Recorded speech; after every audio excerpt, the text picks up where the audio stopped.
Mabinta naman yung mga pilipit or shakoy natin na mga classic pero ngayon ay ibahin naman natin lalo natin itong pasarapin. Kung hindi nyo pa ito nasubukan gawin kaya ngayon subukan nyo na kaya tara na. Ngayon gagawa lang tayo ng 500 grams ng first class flour, lagyan ng half tablespoon ng yeast at 1 teaspoon ng bread improver. Kailangan natin lagyan ito ng half teaspoon ng food color na chocolate brown at 2 tablespoon ng cocoa powder. Kailangan yung gagamitin natin na cocoa powder ay yung high quality para mas lasang-lasa naman yung chocolate ng ating dough. Half cup ng light brown sugar, 1 teaspoon ng iodized salt at isang perasong large na itlog. At gagamit ako dito ng half cup na evaporated milk at half cup na tubig. Tunawin muna yung asin at asukal bago basain yung harina. At lagyan ko ito ng 1/3 cup ng margarine. Pwedeng gagamit ng shortening, pwede ding butter. At mikos-mikosin lang natin ito mga palangga ng mabuti. Pwede nyo itong masahin ng manumano kasi yung aking dough ay padaan ko ito sa dough roller machine.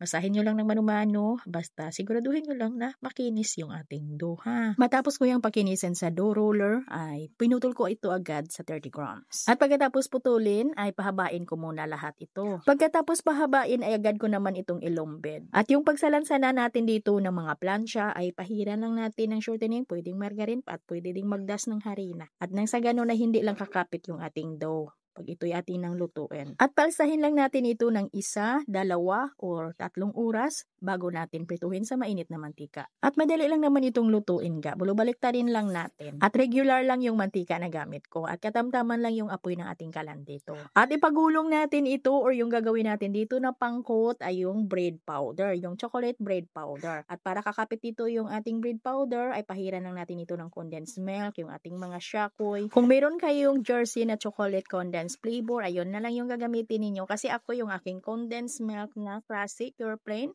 ay nilagyan ko lang ng chocolate flavor. Kasi wala akong available na condensed Jersey chocolate flavor. At i-mix lang talaga natin yan para kumalat yung ating condensed milk na may chocolates. At ipagulong na natin ito sa ating chocolate bread powder, mga ga, yung ating recipe or yung paggawa ng ating bread powder or yung homemade bread crumbs natin na ito. Ay ilagay ko lang sa comment section yung link sa paggawa ng ating homemade bread crumbs. At ang bintahan natin dito ay 3 for 20. Pero depende pa rin ho yan sa inyong mga costing ha. At hanggang dito lang yung ating video. Maraming salamat at bye-bye.